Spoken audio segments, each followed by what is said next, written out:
pavyzdžiui, Gariūnai yra fantastiškiausias turgus pasaulyje. O kas tau labiausiai patinka Gariūnuose? Gariūnuose pardavėjas.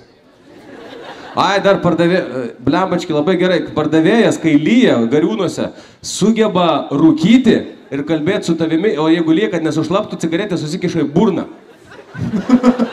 Ir paskui, kai sako, kad nors ištraukia ir dar rūksta, nesipastebės, bet čia tikrai. Užsideda ant liežuvio cigaretę elegantiškai ir rūko. Jeigu pradeda lyt, išsitraukia ir dūmai eina jam taip. O kai čia lyja, neužlyja jam. Tu nematei šito? Ir rimtai jis nenaudoja rankų rūkydamas. Gariūnų pardavėjas. Bet dabar paviljonuose tai dabar kitaip jau yra. Tam, kad gautum Gariūnų pardavėjo licenciją, tu turi tipo parodyti šitą. Kas turi cigaretę, aš galiu parodyti, kaip jie kalbėdavo. Kas turi cigaretę?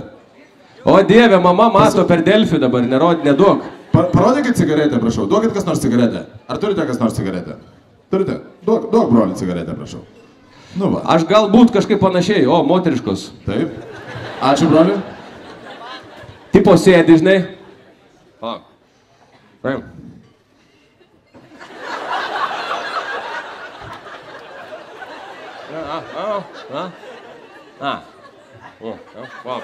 Sumažėjo burna, blemba.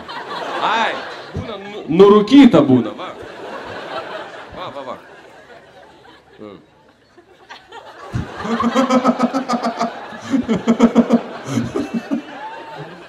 Ta prasme, kai lyja. Čia ne cigaretė. Rūpužės jūs.